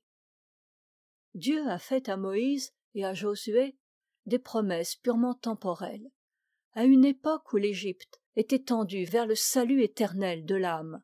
Les Hébreux, ayant refusé la révélation égyptienne, ont eu le Dieu qu'ils méritaient, un Dieu charnel et collectif, qui n'a parlé jusqu'à l'exil à l'âme de personne, à moins que dans les psaumes. Parmi les personnages des récits de l'Ancien Testament, Abel, Enoch, Noé, Melchisédek, Job, Daniel, seuls sont purs. Il n'est pas étonnant qu'un peuple d'esclaves fugitifs, conquérant d'une terre paradisiaque, aménagée par des civilisations au labeur desquelles ils n'avaient eu aucune part et qu'ils détruisirent par des massacres, qu'un tel peuple n'ait pu donner grand-chose de bon. Parler de Dieu éducateur au sujet de ce peuple est une atroce plaisanterie. Rien d'étonnant qu'il y ait tant de mal dans une civilisation, la nôtre, viciée à sa base et dans son inspiration même par cet affreux mensonge. La malédiction d'Israël pèse sur la chrétienté. Les atrocités, l'inquisition, les exterminations d'hérétiques et d'infidèles, c'était Israël. Le capitalisme, c'était Israël, notamment chez ses pires ennemis. Il ne peut y avoir de contact personnel entre l'homme et Dieu que par la personne du médiateur. En dehors du médiateur, la présence de Dieu à l'homme ne peut être que collective, nationale. Israël a simultanément choisi le Dieu national et refusé le médiateur. Il a peut-être tendu, de temps à autre, au véritable monothéisme, mais toujours il retombait, et ne pouvait pas ne pas retomber, au Dieu de tribu. L'homme qui a contact avec le surnaturel est par essence roi, car il est la présence dans la société, sous forme d'infiniment petit, d'un ordre transcendant au social. Mais la place qu'il occupe dans la hiérarchie sociale est tout à fait indifférente. Quant au grand dans l'ordre social, seul en est susceptible celui qui a capté une grande partie de l'énergie du gros animal. Mais il ne peut avoir part au surnaturel. Moïse, Josué, telle est la part de surnaturel de ceux qui ont capté beaucoup d'énergie sociale. Israël est une tentative de vie sociale surnaturelle. Il a réussi, on peut le supposer, ce qu'il y a de mieux dans le genre. Inutile de recommencer. Le résultat montre de quelle révélation divine le gros animal est capable. Isaïe, le premier, apporte de la lumière pure. Israël a résisté à Rome parce que son Dieu, bien qu'immatériel, était un souverain temporel au niveau de l'empereur. Et c'est grâce à cela que le christianisme a pu naître. La religion d'Israël n'était pas assez élevée pour être fragile, et, grâce à cette solidité, elle a pu protéger la croissance de ce qui est le plus élevé. Note. Reconnaître, comme le fait ici Simone Weil, d'une part qu'il y a eu dans l'histoire d'Israël des éclairs de mystique pure, Isaïe, etc., et d'autre part que le christianisme naissant a été protégé par sa coquille juive, c'est déjà légitimer la mission divine d'Israël. Fin de note. Il était nécessaire qu'Israël ignorât l'idée de l'incarnation pour que la passion fût possible. Rome aussi, ce furent peut-être les deux seuls peuples à l'ignorer. Mais il fallait pourtant qu'Israël eût quelque part à Dieu, toute la part possible sans spiritualité ni surnaturel. Religion exclusivement collective. C'est par cette ignorance, par ces ténèbres qu'il fut le peuple élu. Ainsi peut-on comprendre la parole d'Isaïe. J'ai endurci leur cœur pour qu'ils n'entendent pas ma parole. C'est pour cela que tout est souillé de péché dans Israël, parce qu'il n'y a rien de pur sans participation à la divinité incarnée, et pour que le manque d'une telle participation fût manifeste. La grande souillure n'est-elle pas la lutte de Jacob avec l'ange? L'Éternel fera justice de Jacob selon ses œuvres. Dès le sein maternel, il supplanta son frère, et dans sa virilité, il triompha d'un Dieu. Il lutta contre un ange et fut vainqueur, et celui-ci pleura et demanda grâce. N'est-ce pas le grand malheur, quand on lutte contre Dieu, de n'être pas vaincu?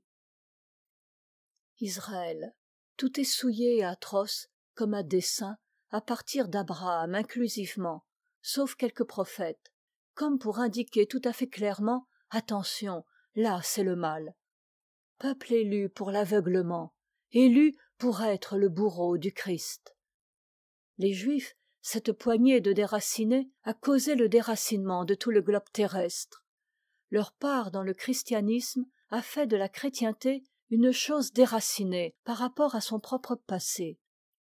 La tentative de réenracinement de la Renaissance a échoué parce qu'elle était d'orientation antichrétienne.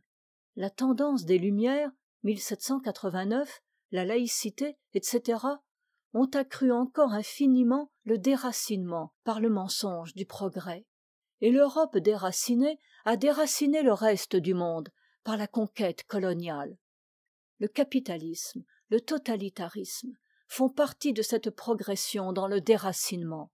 Les antisémites, naturellement, propagent l'influence juive. Mais avant qu'ils déracinent par le poison, l'Assyrie en Orient, Rome en Occident avaient déraciné par le glaive.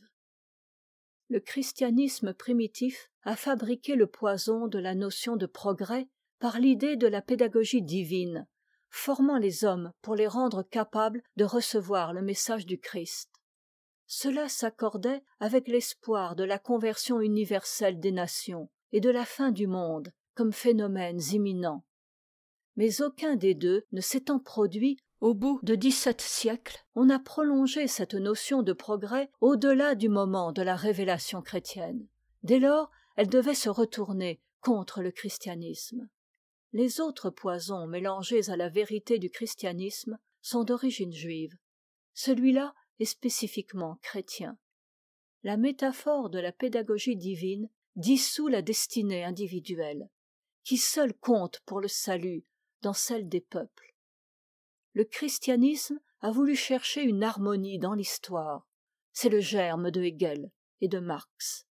La notion d'histoire comme continuité dirigée est chrétienne. Il me semble qu'il y a peu d'idées plus complètement fausses. Chercher l'harmonie dans le devenir, dans ce qui est le contraire de l'éternité. Mauvaise union des contraires. L'humanisme et ce qui s'est ensuivi n'est pas un retour à l'Antiquité, mais un développement de poisons intérieurs au christianisme. C'est l'amour surnaturel qui est libre. En voulant le forcer, on lui substitue un amour naturel. Mais inversement, la liberté sans amour surnaturel, celle de 1789, est tout à fait vide, une simple abstraction, sans aucune possibilité d'être jamais réelle.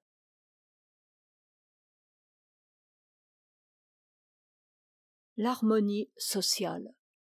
À l'égard d'un ordre quelconque, un ordre supérieur, donc infiniment au-dessus, ne peut être représenté dans le premier que par un infiniment petit. Le grain de sénévé, l'instant, image de l'éternité, etc. Point de contact entre le cercle et la droite tangente. C'est cette présence de l'ordre supérieur dans l'ordre inférieur sous forme d'un infiniment petit. Le Christ est le point de tangence entre l'humanité et Dieu. La discrétion, le caractère infinitésimal du bien pur. L'équilibre est la soumission d'un ordre à un autre. Ordre transcendant au premier et présent dans le premier sous la forme d'un infiniment petit. Ainsi, une royauté véritable serait la cité parfaite. Chacun dans la société est l'infiniment petit qui représente l'ordre transcendant au social et infiniment plus grand.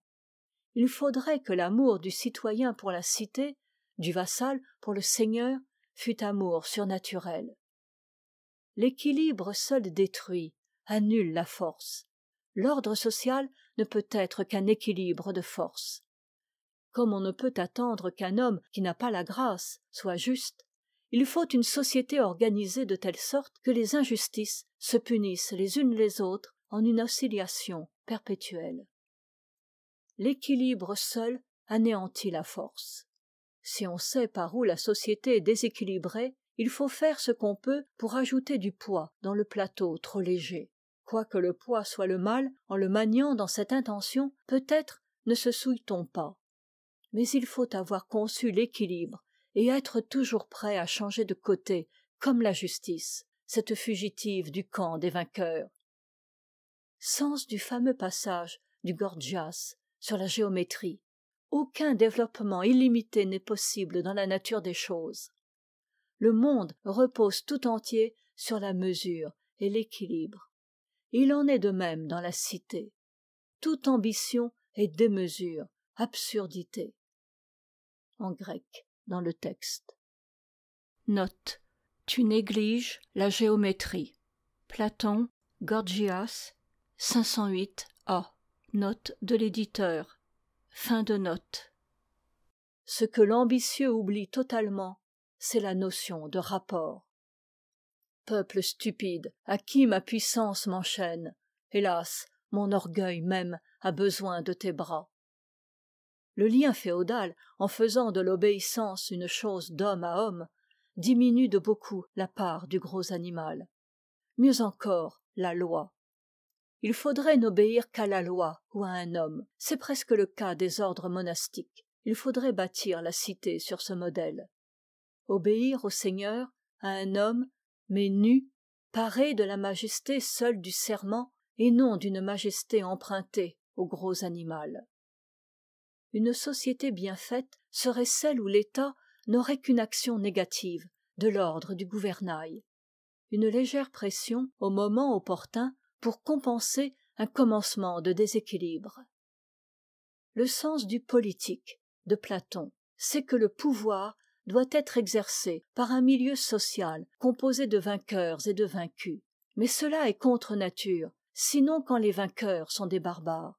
À cet égard, la victoire des barbares sur les civilisés, quand elle n'est pas destructrice, est plus féconde que celle des civilisés sur les barbares. La technique, qui met du même côté la force et la civilisation, rend ces régénérations impossibles. Elle est maudite. Hors de ces moments de brassage, partager la force entre les forts et les faibles n'est possible qu'avec l'intervention d'un facteur surnaturel. Ce qui est surnaturel dans la société, c'est la légitimité sous sa double forme, loi et attribution du plus haut pouvoir. Une monarchie tempérée par des lois pourrait peut-être effectuer le mélange du politique. Mais il ne peut y avoir de légitimité sans religion. L'obéissance à un homme dont l'autorité n'est pas illuminée de légitimité, c'est un cauchemar. La seule chose qui puisse faire de la légitimité pure, idée absolument dépourvue de force, quelque chose de souverain, c'est la pensée. Cela a toujours été, cela sera toujours. C'est pourquoi une réforme doit toujours apparaître soit comme retour à un passé qu'on avait laissé dégrader, soit comme adaptation d'une institution à des conditions nouvelles, adaptation ayant pour objet non pas un changement, mais au contraire le maintien d'un rapport invariant, comme si l'on a le rapport 12-4 et que 4 devienne 5. Le vrai conservateur n'est pas celui qui veut 12-5, mais celui qui de 12 fait 15. L'existence d'une autorité légitime met de la finalité dans les travaux et les actes de la vie sociale, une finalité autre que la soif de s'accroître, seul motif reconnu par le libéralisme. La légitimité, c'est la continuité dans le temps, la permanence, un invariant. Elle donne, comme finalité à la vie sociale, quelque chose qui existe, et qui est conçu comme ayant toujours été, et devant être toujours. Elle oblige les hommes à vouloir exactement ce qui est. La rupture de la légitimité, le déracinement, quand il n'est pas dû à la conquête, quand il se produit dans un pays par suite de l'abus de l'autorité légitime, suscite inévitablement l'idée obsédante du progrès, car la finalité se tourne alors vers l'avenir. Le matérialisme athée est nécessairement révolutionnaire, car pour s'orienter vers un bien absolu d'ici-bas, il faut le placer dans l'avenir. On a besoin alors, pour que cet élan soit complet, d'un médiateur entre la perfection à venir et le présent. Ce médiateur est le chef, Lénine, etc. Il est infaillible et parfaitement pur. En passant par lui, le mal devient du bien. Il faut ou être ainsi, ou aimer Dieu, ou se laisser balloter par les petits maux et les petits biens de la vie quotidienne. Le lien entre le progrès et le bas niveau, parce que ce qu'une génération peut poursuivre à partir du moment où la précédente s'est arrêtée est nécessairement extérieur, est un exemple de la parenté entre la force et la bassesse. La grande erreur des marxistes et de tout le XIXe siècle a été de croire qu'en marchant tout droit devant soi, on a monté dans les airs. L'idée athée par excellence est l'idée de progrès. qui est la négation de la preuve ontologique expérimentale, car elle implique que le médiocre peut de lui-même produire le meilleur. Or, toute la science moderne concourt à la destruction de l'idée du progrès. Darwin a détruit l'illusion du progrès interne qui se trouvait dans la marque. La théorie des mutations ne laisse subsister que le hasard et l'élimination. L'énergétique pose que l'énergie se dégrade et ne monte jamais, et cela s'applique même à la vie végétale et animale. La psychologie et la sociologie ne seront scientifiques que par un usage analogue de la notion d'énergie, usage incompatible avec toute idée de progrès, et alors elles resplendiront de la lumière de la vraie foi. L'éternel seul est invulnérable au temps.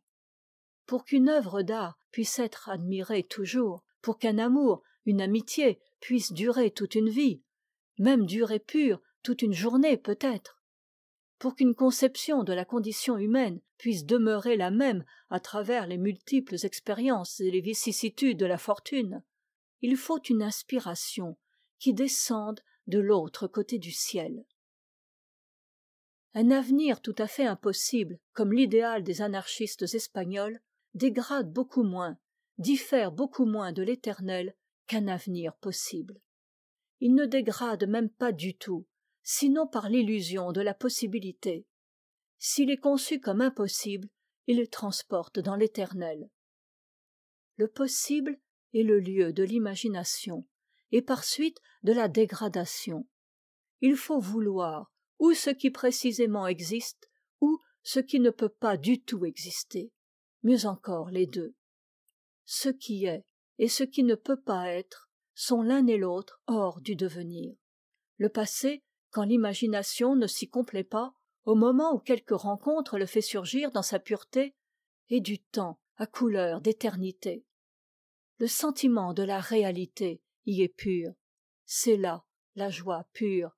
C'est là le beau. Proust. Le présent, nous y sommes attachés. L'avenir, nous le fabriquons dans notre imagination. Seul le passé, quand nous le refabriquons pas, est réalité pure. Le temps, par son cours, use et détruit ce qui est temporel.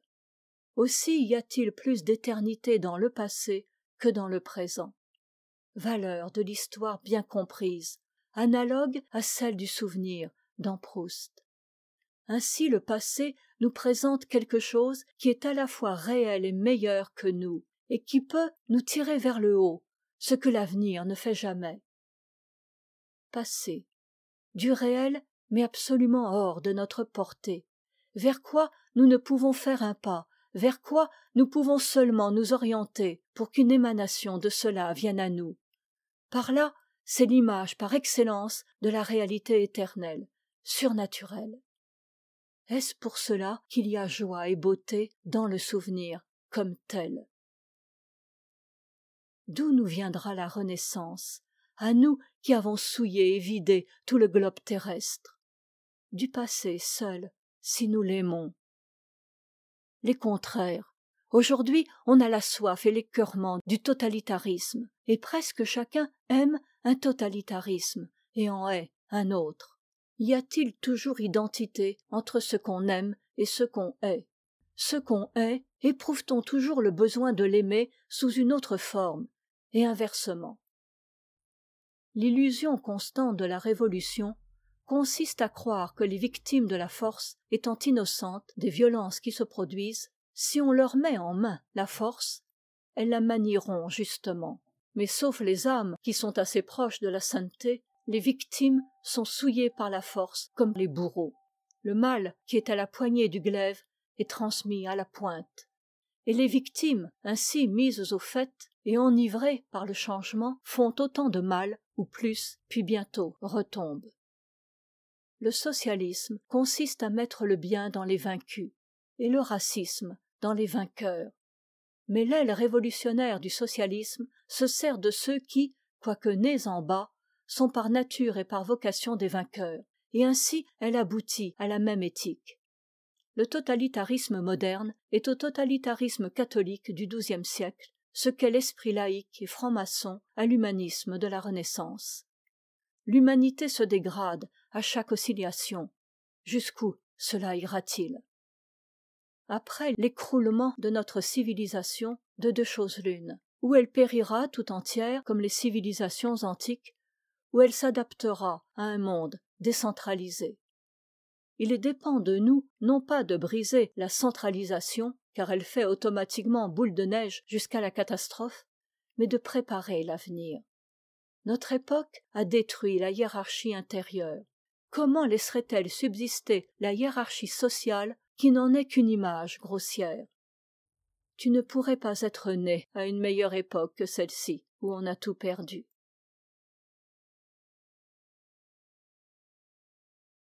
Mystique du travail.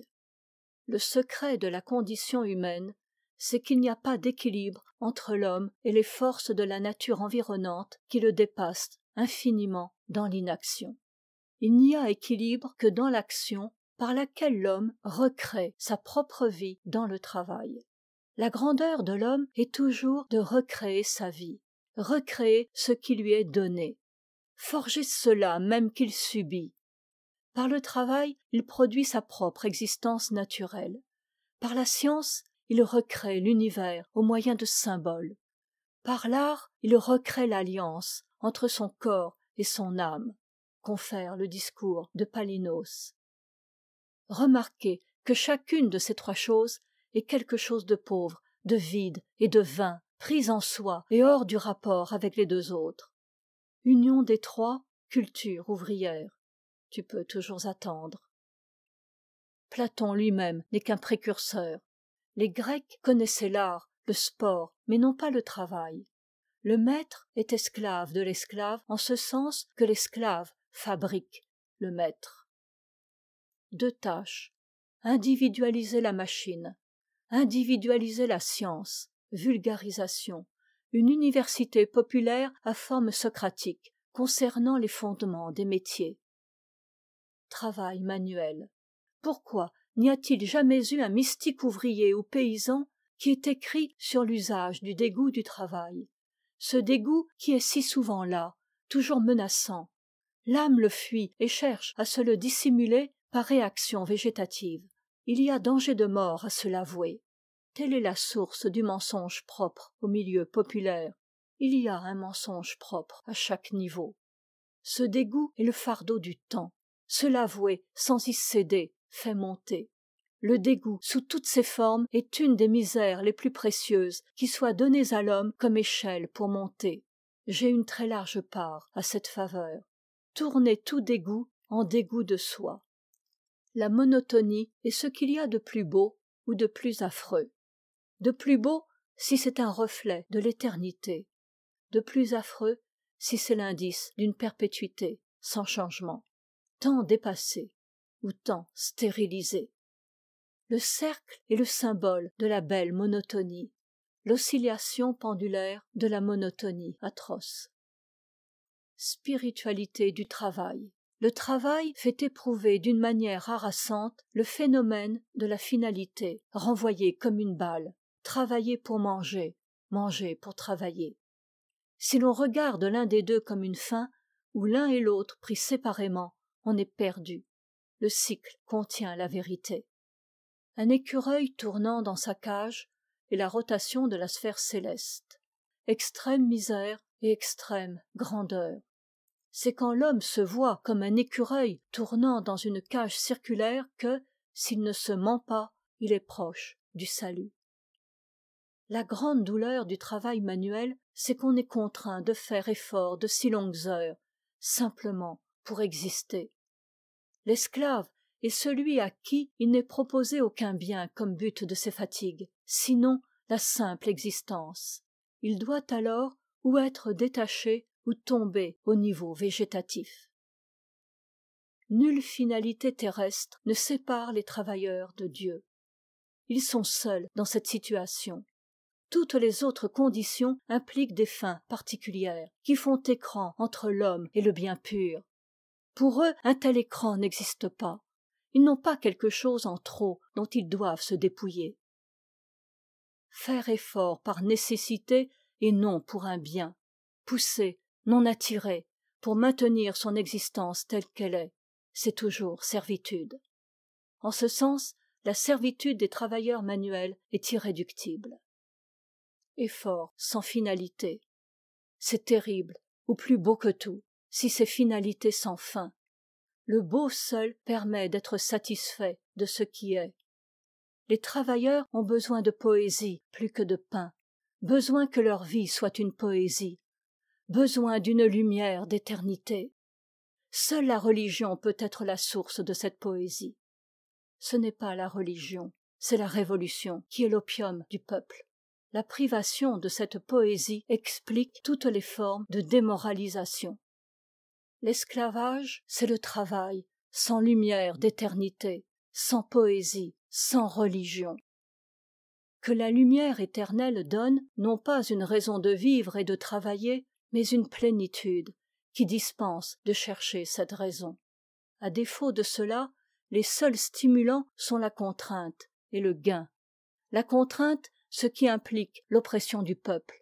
Le gain, ce qui implique la corruption du peuple.